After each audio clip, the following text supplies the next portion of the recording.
Hello students, Hindi कक्षा में आप सभी का स्वागत है। बच्चों, हम पढ़ रहे हैं 9वीं कक्षा की हिंदी पाठ्य पुस्तक स्पर्श भाग 1 का पाठ्यक्रम। इस पाठ्यक्रम के अंतर्गत आज हम पद्य खंड का पाठ पढ़ेंगे, जिसका शीर्षक है दोहे, और इन दोहों के रचयिता हैं रहीम दास जी। रहीम का जन्म लाहौर में सन 1556 में हुआ। लाहौर अब पाकिस्तान में स्थित है। इनका पूरा नाम अब्दुल रहीम खान खाना था। रहीम अरबी, फारसी, संस्कृत और हिंदी के अच्छे जानकार थे। इनके नीतिपरक उक्तियों पर संस्कृत कवियों की स्पष्ट छाप परिलक्षित होती है। परिलक्षित का अर्थ होता है दिखाई पड़ता, और नीतिपरक का अर्थ होता है एथिकल। नीति का अर्थ होता है पॉलिसी, और नीतिपरक का अर्थ होता है एथिकल यानी नीतियों से युक्त। रहीम मध्ययुगीन दरबारी संस्कृति के प्रतिनिधि कवि माने जाते हैं। अकबर के दरबार में हिंदी कवियों में इनका महत्वपूर्ण स्थान था। रहीम अकबर के नवरत्नों में से एक थे। रहीम के काव्य का मुख्य विषय श्रृंगार, नीति और भक्ति है। रहीम बहुत लोकप्रिय कवि थे। इनके दोहे सर्वसाधारण को आसानी से याद हो जाते हैं। इनके नीतिपरक दोहे ज़्यादा प्रचलित हैं, जिनमें दैनिक जीवन के दृष्टांत देकर कवि ने इन्हें सरल, सहज और बोधगम्य बना दिया है। दृष्टांत का अर्थ होता है नज़रिया, और बोधगम्य का अर्थ होता है समझ में आने लायक। रहीम को अवधी और ब्रज दोनों भाषाओं पर समान अधिकार था। इन्होंने अपने काव्य में भावपूर्ण भाषा का प्रयोग किया है। इन्होंने अपने काव्य में प्रभावपूर्ण भाषा का प्रयोग किया है। रहीम की प्रमुख कृतियां हैं रहीम सतसही, श्रृंगार सतसही, मदनाष्टक, रास पंचाधाई, रहीम रत्नावली, बरवे, भाषिक भेद वर्णन। ये सभी कृतियां रहीम ग्रंथावली में समाहित है। यानी रहीम ग्रंथावली में जो इनकी कृतियां समाहित हैं वह हैं रहीम सतसही, श्रृंगार सतसही, मदनाष्टक, रास पंचाधाई, रहीम रत्नावली, बरवे, भाषिक भेदवर्णम। प्रस्तुत पाठ में रहीम के नीतिपरक दोहे दिए गए हैं। ये दोहे जहां एक और पाठक को औरों के साथ कैसा बर्ताव करना चाहिए इसकी शिक्षा देते हैं, वहीं मानव मात्र को करणीय और अकरणीय आचरण की भी नसीहत देते हैं। यानी इस पाठ के अंतर्गत जो रहीम के दोहे हैं वे सभी दोहे नीतिपरक दोहे हैं। ये दोहे जहाँ एक और पाठक को, पाठक यानी पढ़ने वाले, उनको यह शिक्षा देते हैं कि कैसा बर्ताव करना चाहिए, और मानव मात्र को करणीय यानी कौन से कार्य करने चाहिए और कौन से कार्य नहीं करने चाहिए इसकी सीख भी देते हैं। नसीहत का अर्थ होता है सीख।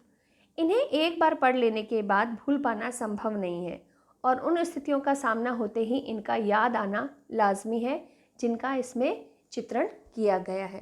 यानी रहीम के दोहे एक बार पढ़ लेने के बाद इन दोहों को भूल पाना संभव नहीं है, और इन दोहों में जिस स्थिति का चित्रण किया गया है, यदि इसका सामना वास्तविक जीवन में हो जाता है तो ये दोहे हमें याद आ ही जाते हैं।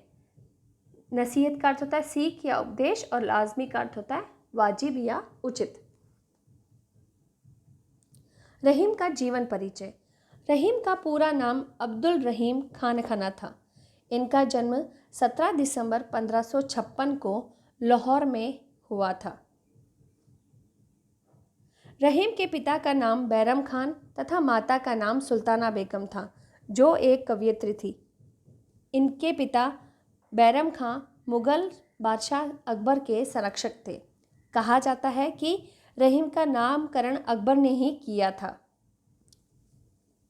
रहीम को वीरता, राजनीति, राज्य संचालन, दानशीलता तथा काव्य जैसे अद्भुत गुण अपने माता पिता से विरासत में मिले थे। बचपन से ही रहीम साहित्य प्रेमी और बुद्धिमान थे। रहीम जी का व्यक्तित्व बहुत प्रभावशाली था। वे मुसलमान होकर भी कृष्ण के भक्त थे। रहीम ने अपने काव्य में रामायण, महाभारत, पुराण तथा गीता जैसे ग्रंथों के कथानकों को लिया है। यानी रहीम ने अपने काव्य में रामायण, महाभारत, पुराण तथा गीता आदि ग्रंथों के कथनों को लिया है। आपने स्वयं को रहीमन कहकर भी संबोधित किया है। यानी रहीमदास ने अपने आप को रहीमन कहकर भी संबोधित किया है। इनके काव्य में नीति, भक्ति, प्रेम और श्रृंगार का सुंदर समावेश मिलता है। रहीम की मृत्यु और कब्र। 1626 ईस्वी में 70 वर्ष की अवस्था में इनकी मृत्यु हो गई। यानी 1626 ईस्वी में 70 वर्ष की उम्र में ही इनकी मृत्यु हो गई थी। दिल्ली में स्थित खान ए खाना के नाम से प्रसिद्ध यह मकबरा अब्दुल रहीम खान खाना खा है। इस मकबरे का निर्माण रहीम के द्वारा अपनी बेगम की याद में करवाया गया था, जिनकी मृत्यु 1591 ईस्वी में हो गई थी। बाद में खुद रहीम को 1627 ईस्वी में उनके मृत्यु के बाद इसी मकबरे में दफनाया गया था। यहाँ रहीम के 11 दोहे दिए गए हैं। पहला दोहा है, रहीमन धागा प्रेम का मत तोड़ो चटकाए, टूटे से फिर ना मिले, मिले गांठ परी जाए। दूसरा है, रहीमन निज मन की व्यथा मन ही राखो गोए, सुनी अठिले ही लोग सब बाटे न लेहे कोई। तीसरा है, एके साधे सब सधे, सब साधे सब जाए, रहीमन मूली सींची बो फूले फले अगाए। चौथा है, चित्रकूट में रमी रहे रहीमन अवध नरेश, जा पर विपदा पड़त है सो आवत यह देश। पांचवा, दीरघ दोहा अरत के आखर तोरे आही, ज्यों रहीम नट कुंडली सिमटी कूदी चढ़ी जाए। छठा दोहा है, रहीमन धनी जल पंख को लघु जिए पियत अगाए, उदती बढ़ाई कौन है जगत पिया सो जाए। सातवां है, नाथ रीचि तन देत मृग नर धन देत हेत समेत, अर्थात नाथ रीचि तन देत मृग नर धन दे हेत समेत, ते रहीम पशु से अधिक रीचे ह्यूं कछु न देत। अगला दोहा है, बिगड़ी बात बने नहीं लाख करो किन कोय, रहीमन फाटे दूध को मथे न माखन होए। अगला दोहा, रहीमन देखी बड़ेन को लघु न दीजिए डारी, जहाँ काम आवे सुई कहाँ करे तरवारी। अगला दोहा, रहीमन निज संपत्ति बिना को न विपत्ति सहाय, बिन पानो ज्यों जलज को नहीं रवि सके बचाए। और अगला और अंतिम दोहा है, रहीमन पानी राखिए बिनु पानी सब सून, पाने गए न उबरे मोती मानुष चून। अब हम इन दोहों का एक एक करके इनका भावार्थ समझेंगे और पढ़ेंगे। पहला दोहा, रहीमन धागा प्रेम का मत तोड़ो चटकाए, टूटे पे फिर ना जुड़े, जुड़े गांठ परी जाए। यहाँ चटकाए शब्द का अर्थ है चटकाकर, परी जाए यानी पड़ जाता है या पड़ जाती है। रहीमदास जी कहते हैं कि प्रेम धागों के समान अखंड और कोमल होता है। हमें जानबूझकर प्रेम रूपी धागे को नहीं तोड़ना चाहिए। यदि यह धागा एक बार टूट जाता है तो फिर नहीं जुड़ता, और अगर ये जुड़ भी जाता है तो बीच में गांठ पड़ जाती है। ठीक वैसे ही आपसी संबंध टूट जाने पर जुड़ते नहीं हैं, और जुड़ते भी हैं तो मन में एक दरार सी आ जाती है। अर्थात रहीमदास जी कहते हैं कि प्रेम जो होता है, प्रेम धागे के समान अखंड और कोमल होता है। इसे कभी भी जानबूझकर नहीं तोड़ना चाहिए, क्योंकि यह प्रेम का धागा अगर एक बार टूट जाए तो फिर जुड़ नहीं पाता, और यदि इसे जोड़ा भी जाए तो उसमें गांठ पड़ जाती है। आशय यह है कि प्रेम संबंधों के टूट जाने पर उनमें पहले जैसा स्नेह नहीं रहता। दूसरा दोहा है, रहीमन निज मन की बिथा मन ही राखो गोय, सुनी इठले ही लोग सभी, बांटी न लेहे कोई। इसमें निज का अर्थ है अपना, बिथा का अर्थ है दुख या व्यथा, गोय का अर्थ है छिपाकर, अठिलेई का अर्थ है प्रसन्न होंगे, और लेहे का अर्थ है लेंगे, और कोई का अर्थ है कोई भी। इस दोहे में रहीमदास जी कहते हैं कि अपने मन की पीड़ा को अपने मन में ही रखनी चाहिए, यानी अपने मन की जो पीड़ा होती है उसे अपने मन में ही रखनी चाहिए, किसी के सामने प्रकट नहीं करनी चाहिए, क्योंकि लोग उसको सुनकर उसका मजाक उड़ाते हैं।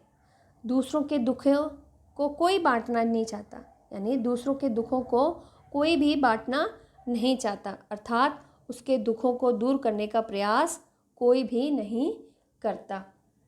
अर्थात रहीमदास जी कहते हैं, लोगों को उपदेश देते हुए कहते हैं कि हे लोगों, तुम अपने मन की जो वेदना या पीड़ा है उसे अपने मन में ही छिपा कर रखो, उसे किसी के सामने प्रकट मत करो, यानी उसे किसी को मत बताओ, क्योंकि ये संसार बहुत निर्दयी है।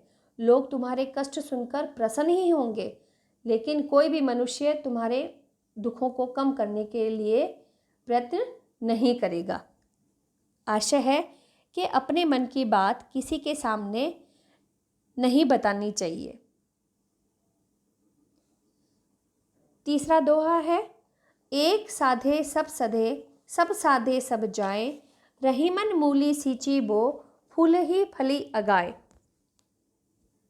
साधे का अर्थ है साधना या पा लेना, साधने पर या पा लेने पर।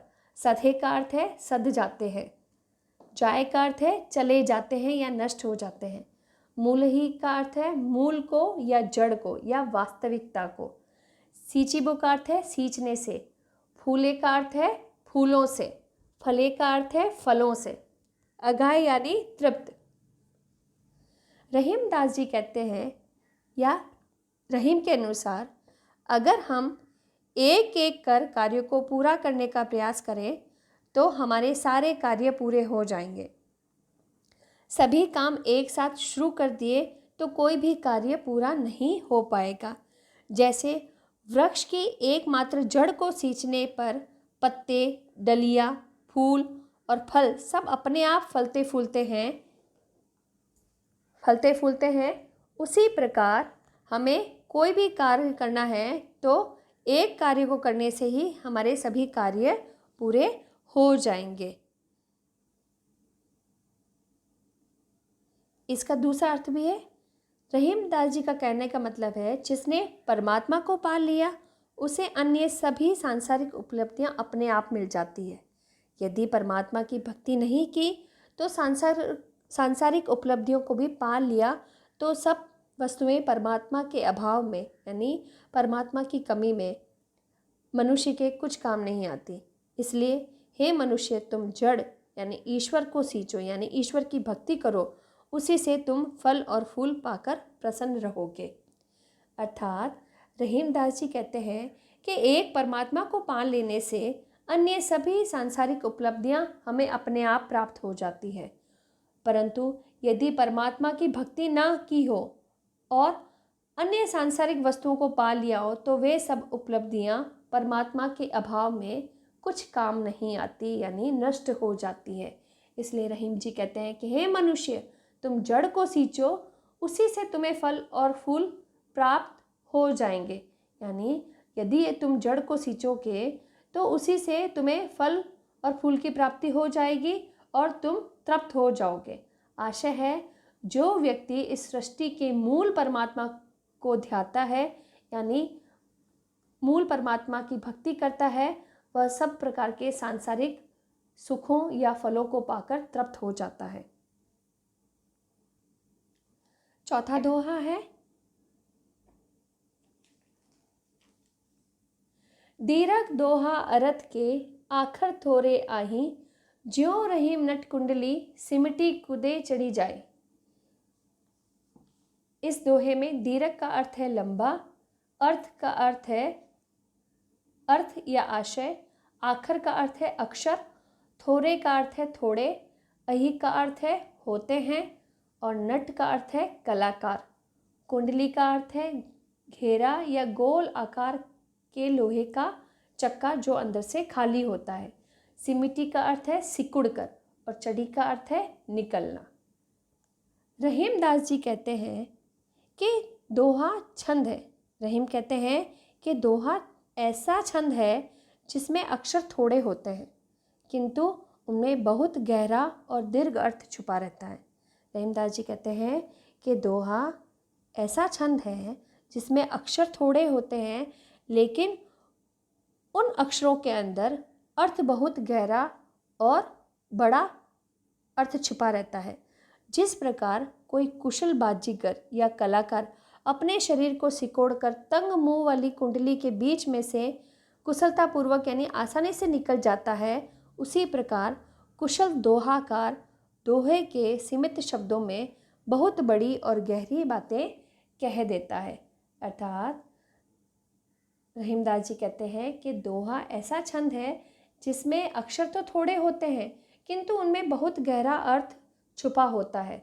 जिस प्रकार कोई जो कुशल बाजीगर होता है वह अपने शरीर को सिकोड़कर तंग मुंह वाली यानी छोटे मुंह वाली कुंडली के बीच में से भी आसानी से निकल जाता है, उसी प्रकार एक कुशल या अच्छा दोहाकार दोहे के सीमित शब्दों में बहुत बड़ी और गहरी बात कह देता है। आशय है सीमित शब्दों में गहरी बात कहना दोहाकारों की गुप्त शक्ति रहती है। अगला दोहा है धनी रहीम जल पंक को लघु जिए पियत अगाए, उदती बढ़ाई कौन है जगत पिया सो जाए। रहीमदास जी कहते हैं कि कीचड़ का जल सागर के जल से महान है, क्योंकि कीचड़ के जल से कितने ही लघु जीव प्यास बुझा लेते हैं। सागर का जल अधिक होने पर भी पीने योग्य नहीं है। संसार के लोग उसके किनारे पर आकर प्यासे ही रह जाते हैं। मतलब यह कि महान वही है जो किसी के काम आए।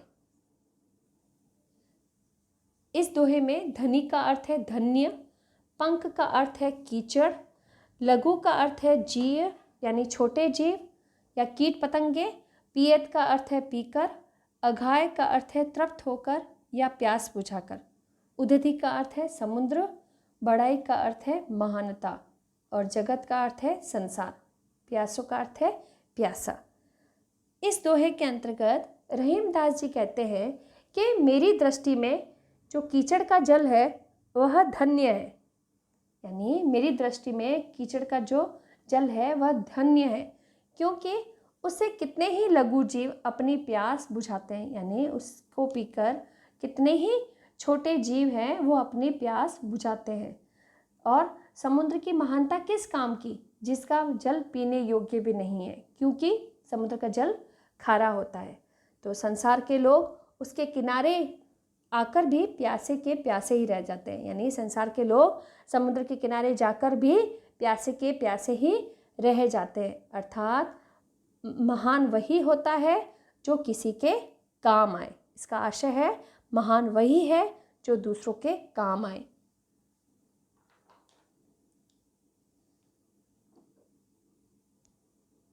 अगला दोहा है नाथ रिझी तन देत मृग, नाथ रिझी तन देत मृग नर धन हेत समेत, ते रहीम पशु से अधिक रीजे ही कछु न देत। यहाँ पर नाथ का अर्थ है संगीत या धुन, रिझी का अर्थ है प्रसन्न होकर, तन का अर्थ है शरीर, मृग का अर्थ है हिरण, हेत का अर्थ है कल्याण या कामना, प्रेम का अर्थ प्रेम यानी प्यार लव, समेत यानी सहित। रहीमदास जी कहते हैं, कवि रहीम कहते हैं कि जिस प्रकार नाद की स्वर लहरी यानी मधुर ध्वनि से प्रभावित होकर हिरण अपने प्राण तक न्यौछावर कर देता है, उसी प्रकार किसी व्यक्ति की कला पर मोहित होकर मनुष्य उसकी कल्याण की कामना करते हुए प्रेम पूर्वक धन अर्पित कर देता है। परंतु वे मनुष्य तो पशु से भी अधिक जड़ है, जो किसी पर प्रसन्न होने पर भी उसे कुछ नहीं देते। अर्थात रहीमदास जी कहते हैं, संगीत की मोहिनी तान सुनकर झूमता हिरण, संगीत की मोहिनी तान सुनकर झूमता हुआ हिरण अपने प्राण तक न्यौछावर कर देता है। इसी प्रकार किसी की कला पर मुग्ध होकर मनुष्य उस पर प्रेम सहित धन अर्पित कर देता है, परंतु वे मनुष्य तो पशु से भी अधिक जड़ है, यानी पशु से भी व्यर्थ हैं, जो किसी पर रीझ कर भी उसे कुछ नहीं देते, यानी जो उसकी कलाकारी की से या उसके गुणों से प्रभावित होकर भी, प्रसन्न होकर भी उन्हें कुछ नहीं देते। अर्थात आशय है, दान देने से प्रसन्नता होती है। अगला दोहा है, बिगड़ी बात बने नहीं, लाख करो किन कोई, रहीमन फाटे दूध को, मथे न माखन होए। यहाँ पर बिगड़ी बात का अर्थ है बिगड़ी हुई बात, करो किन कोई का अर्थ है कोई कुछ भी क्यों ना करे, यानी कोई कुछ भी क्यों ना करे। फाटे का अर्थ है फटे हुए, मथे का अर्थ है मथने पर। रहीमदास जी कहते हैं कि मनुष्य को सोच समझकर व्यवहार करना चाहिए, क्योंकि किसी कारणवश यदि बात बिगड़ जाती है तो फिर उसे बनाना कठिन होता है। जैसे यदि एक बार दूध फट गया हो तो लाख कोशिश करने पर भी उसे मथकर मक्खन नहीं निकाला जा सकता। अर्थात रहीमदास जी कहते हैं कि एक बार बात जब बिगड़ जाती है, एक बार जो बात बिगड़ जाती है वह लाख प्रयत्न करने यानी लाख कोशिश करने के बाद भी नहीं संवरती है। उदाहरण है कि यदि एक बार दूध फट जाए तो उसे कितना भी मथो लेकिन उसमें से मक्खन नहीं निकलता। अर्थात इसका आशय है कि आपसी संबंधों में यदि बिखराव हो जाता है तो पुनः पूर्ववत स्थापित नहीं हो पाता, चाहे कितने भी प्रयत्न कर लें संबंध टूट जाते हैं। यानी आपसी संबंधों में यदि बिखराव या मनमुटाव हो जाता है और हम उन्हें पहले जैसा करना चाहें तब भी वह पहले जैसे नहीं हो पाते हैं। अगला दोहा है, रहीमन देखी बड़ेन को, लघु न दीजिए डारी, जहाँ काम आवे सुई, कहाँ करे तरवारी। रहीम के अनुसार बड़ों के सामने छोटों की उपेक्षा नहीं करनी चाहिए, क्योंकि जहाँ सुई काम आती है वहाँ तलवार का उपयोग नहीं किया जाता। अर्थात प्रत्येक मनुष्य का अपना महत्व होता है, समय आने पर सभी उपयोगी सिद्ध होते हैं।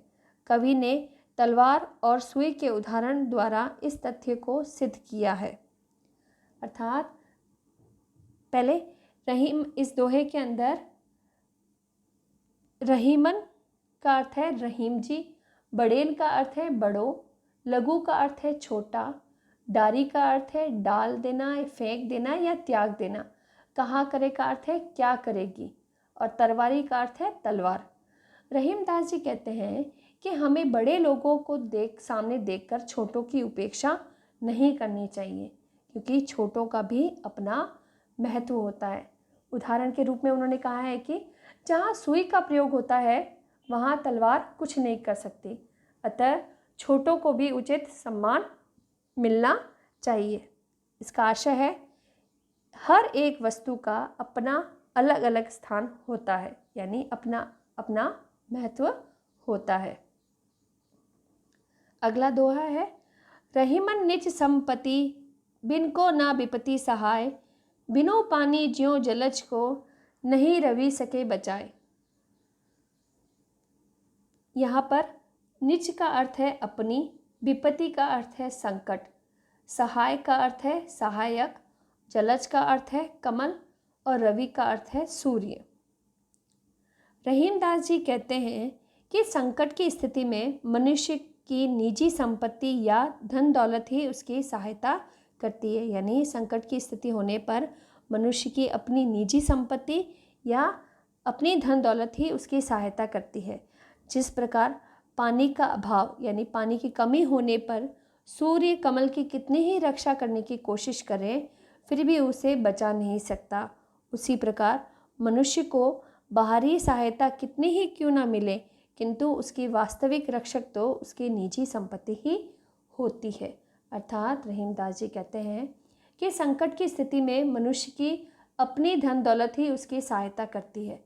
जिस प्रकार पानी का अभाव होने पर सूर्य कमल की कितनी ही रक्षा करने की कोशिश करे किंतु उसे बचाया नहीं जा सकता, उसी प्रकार मनुष्य को कितनी ही बाहरी सहायता क्यों न मिले किंतु उसकी वास्तविक रक्षक जो होती है वो उसकी अपनी संपत्ति ही होती है।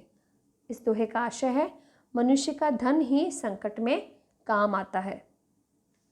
अगला दोहा है, रहीमन पानी राखिए बिन पानी सब सून, पानी गए न उबरे मोती मानुष चून।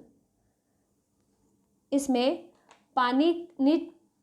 इस दोहे के अंदर पानी का अर्थ है चमक, सम्मान और जल। सून का अर्थ है व्यर्थ या शून्य। उभरे का अर्थ है उभरे या चमके। और मानुष का अर्थ है मनुष्य। और चून का अर्थ है आटा।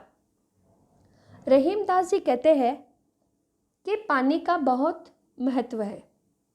रहीमदास जी कहते हैं कि पानी का बहुत महत्व है और इसके बिना सब कुछ व्यर्थ है। इसके बिना सब कुछ व्यर्थ है। कवि ने यहाँ पानी शब्द का प्रयोग 3 संदर्भों में किया है, मोती के संदर्भ में, मनुष्य के संदर्भ में और आटे के संदर्भ में। कवि का कहना है कि पानी अर्थात चमक आभा या तेज से है, जिसके बिना मोती का कोई अस्तित्व नहीं होता। पानी अर्थात सम्मान के बिना मनुष्य का जीवन व्यर्थ है और जल के बिना रोटी नहीं बन सकती, इसलिए आटा व्यर्थ है। इस दोहे में रहीमदास जी कहते हैं कि पानी का बहुत महत्व है, इसे हमेशा बनाए रखना चाहिए। यदि पानी समाप्त हो जाए तो मोती का कोई महत्व नहीं रहता और ना ही मनुष्य का और ना ही आटे का। पानी अर्थात चमक के बिना मोती बेकार है, पानी अर्थात सम्मान के बिना मनुष्य जीवन व्यर्थ है और जल के बिना रोटी नहीं बन सकती, इसलिए आटा बेकार है। आशय है कि समाज में मनुष्य का सम्मान है तो सब कुछ है संभव है, अन्यथा जीवन दुर्भर हो जाता है। आइए इस पाठ में दिए गए दोहों का अर्थ हम संक्षेप में देख लें। रहीम के नीति के दोहे अत्यधिक प्रसिद्ध हैं। रहीम के नीति के दोहे अत्यधिक प्रसिद्ध हैं। इन्होंने अनुभव के आधार पर दोहों की रचना की है। इसमें उन्होंने मानव के लिए उपयोगी सभी बातों का मार्मिक वर्णन किया है।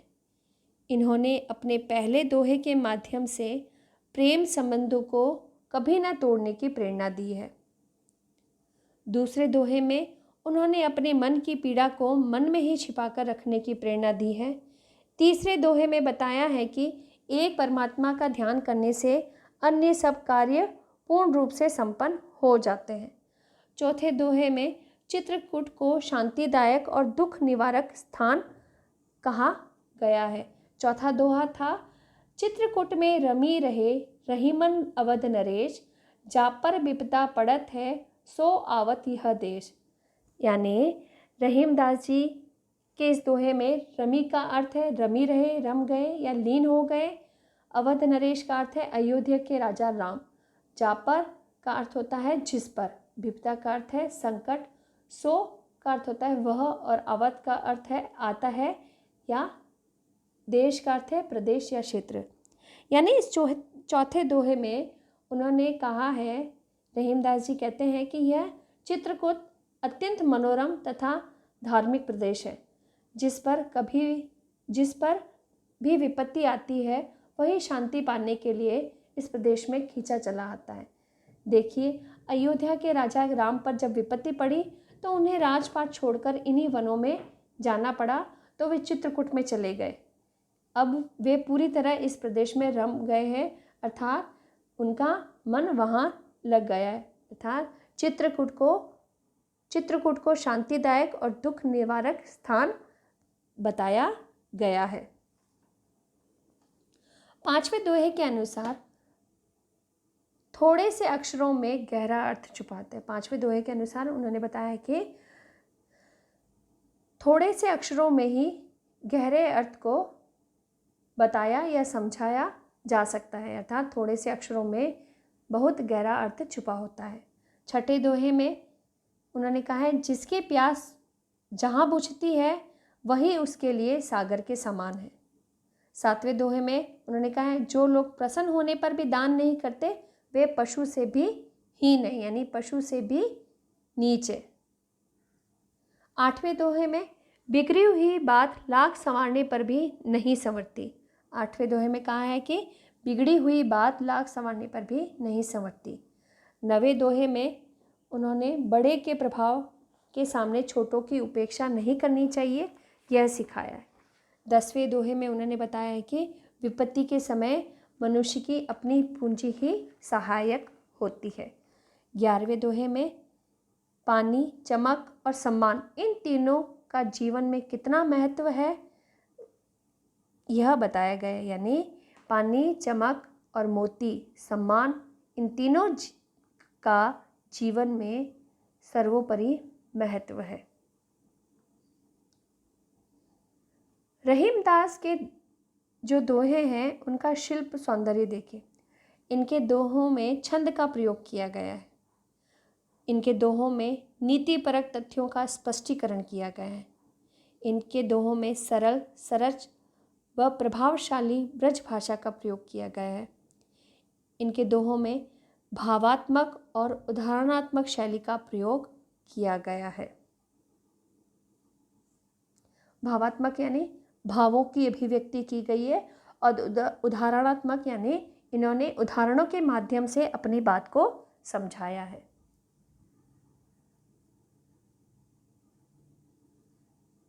बच्चों, आशा करती हूँ कि आप सभी को आज पढ़ाए गए दोहे व उनका अर्थ या भावार्थ समझ में आ गया होगा। आप सभी इन दोहों व उनका भावार्थ शब्दार्थ सहित लिखिए और याद कीजिए। बच्चों, टाइपिंग करते समय कंप्यूटर में हिंदी के कुछ शब्द सही नहीं आ पाते और कुछ शब्दों की स्पेलिंग की गलतियां हो जाती हैं, इसलिए यहाँ पर भी कहीं कुछ न कुछ गलतियाँ होना स्वाभाविक है। इसलिए आपको पाठ्य पुस्तक के दोहे यहाँ दिए गए हैं। तो ठीक है बच्चों, अगली कक्षा में हम फिर से एक नए पाठ के साथ मिलेंगे। आप सभी इन दोहों को लिखिए और याद कीजिए। धन्यवाद।